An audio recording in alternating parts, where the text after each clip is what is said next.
The trauma bay doors swung open at 6:47 in the morning, and Dr. Maya Reyes walked into St. Catherine's Medical Center carrying nothing but a worn leather bag and a quiet, unreadable calm. She was 41 years old, average height, with dark hair pulled back into a simple knot and eyes that had clearly seen things most people spent their lives trying to avoid. No entourage. No fanfare.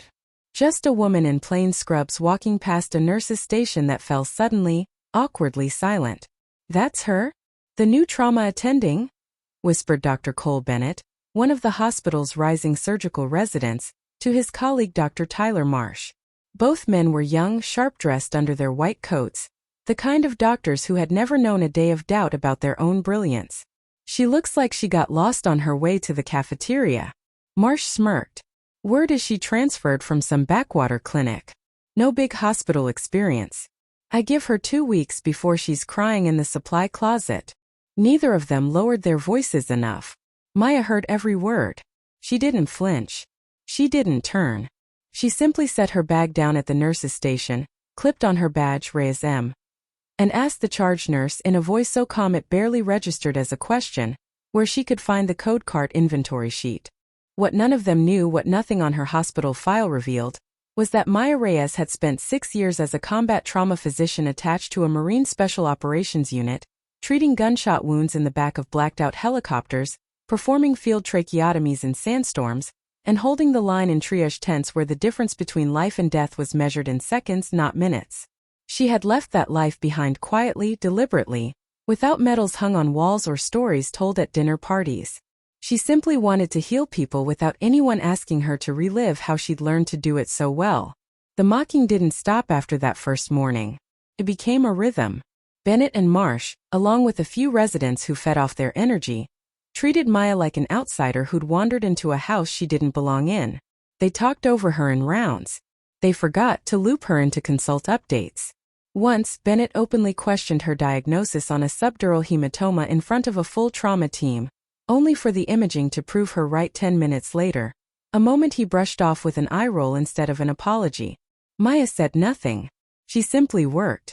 She was in early, out late, memorizing every hallway, every supply closet, every quirk of the outdated defibrillators. The ER nurses noticed something the young doctors didn't. The way Maya's hands never shook, even in chaos.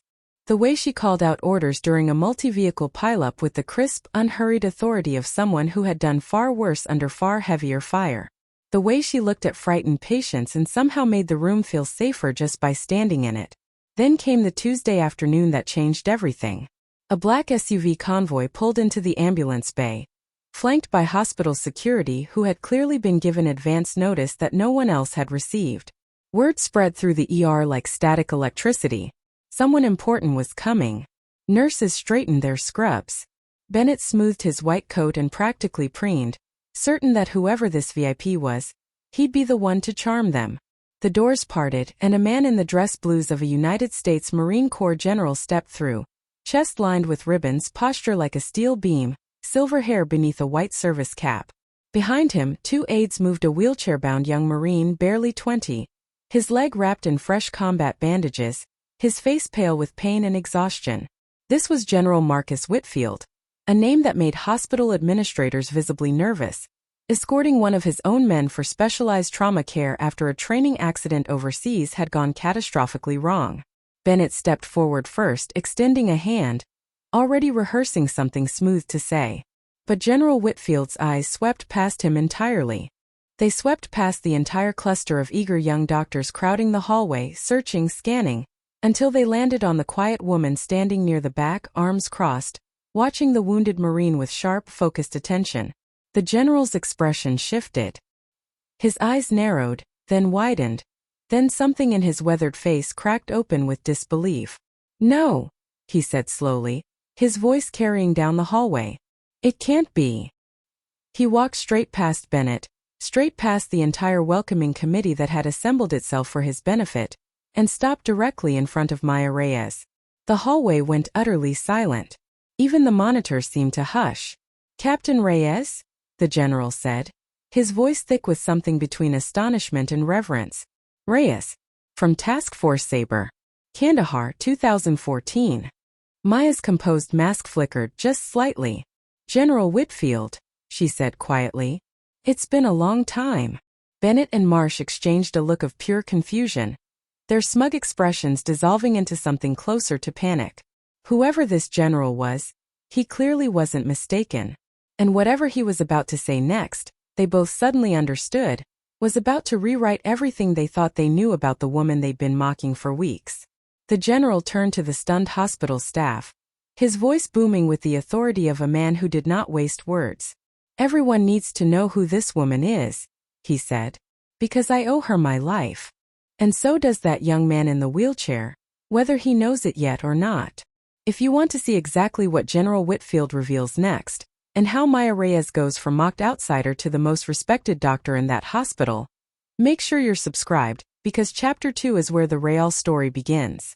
The hallway remained frozen, every nurse, resident, and passerby caught in the gravitational pull of General Whitfield's words. He hadn't raised his voice out of anger. He'd raised it because men like him didn't waste breath on anything less than the truth, and the truth demanded an audience. "In 2014, the general continued, resting a steady hand on the back of the wheelchair, my unit was ambushed 40 clicks outside Kandahar. IED followed by small arms fire. We lost radio contact with command for 11 minutes. 11 minutes where 3 of my Marines were bleeding out on hard-packed dirt with nothing between them and death but one Navy field surgeon who refused to stop working even when the shooting hadn't stopped." He looked directly at Maya. "That surgeon triaged 3 casualties under direct fire, performed an emergency thoracotomy with a multi-tool and a headlamp, and kept a 19-year-old corporal alive for the 40 minutes it took the extraction team to reach us. That corporal is 46 years old today. He has 3 children. He coaches Little League on Saturdays. He is alive because of the woman standing in this hallway that half of you have apparently been treating like she doesn't belong here." Bennett's face had gone the color of the wall behind him. Marsh looked like he wanted the floor of St. Catherine's to open beneath his shoes and swallow him whole. "Her call sign in the unit was Ghost," the general went on, a faint, proud smile breaking through his stern expression. "Because she moved through chaos like it didn't touch her. She earned a Bronze Star with Valor device that she never picked up in person, because she was already back in another combat zone by the time the ceremony happened. This woman has more hours of field trauma experience than most surgeons will accumulate in an entire career, and she chose to walk away from every honor, every recognition, every parade, because she said the work was never about being seen. It was about the people in front of her." He paused, letting the words settle over the crowded hallway like snowfall. Then he turned to the wounded young Marine in the wheelchair, whose eyes had welled up listening to a story he'd clearly heard whispered about in barracks but never confirmed. "Corporal Ibarra," the general said gently, "you're about to be treated by a legend. You couldn't be in better hands if you were standing in a hospital in Washington surrounded by 4-star surgeons. This woman is the best trauma physician I have ever served alongside, full stop." Maya finally stepped forward, her composure returning, though something softer had crept into her eyes. She knelt beside the wheelchair, taking the young Marine's hand, and her voice, when she spoke, was warm in a way none of the hospital staff had heard from her before. "Let's get you fixed up, Corporal," she said. "You're safe now. I promise you that." What followed over the next 3 hours became something the staff at St. Catherine's would talk about for years.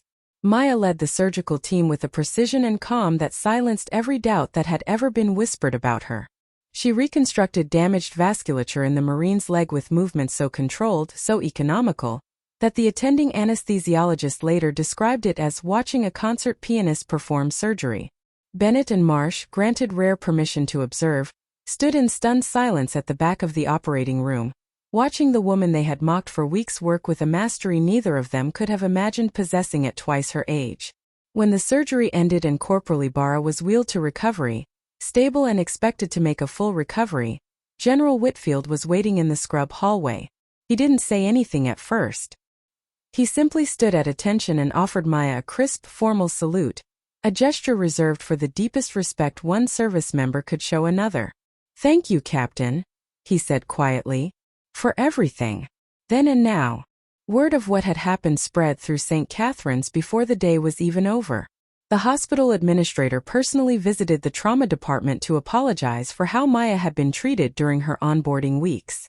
Nurses who had once whispered about the quiet new doctor now lined up simply to shake her hand. And Bennett, humbled in a way pride rarely allows, found Maya alone in the staff lounge that evening. "I was wrong about you," he said, unable to meet her eyes at first. "Completely wrong." "I'm sorry." Maya offered him a small, understanding smile, the same calm she'd carried since her very first morning in that hospital. "Everyone underestimates the quiet ones," she said. "It's fine. Just remember it next time someone new walks through those doors. You never know what they've survived to get there." Word of the incident eventually reached the hospital's board, and within a month, Maya Reyes was named Director of Trauma Services at St. Catherine's Medical Center, not because of the general's visit, not because of the story that had spread like wildfire through the hospital halls, but because everyone had finally seen with their own eyes exactly who she had been all along. A healer. A protector. A legend who never needed anyone else's permission to know her own worth. If this story moved you, hit that subscribe button right now because The Hidden Nurse brings you a brand new story just like this one every single week.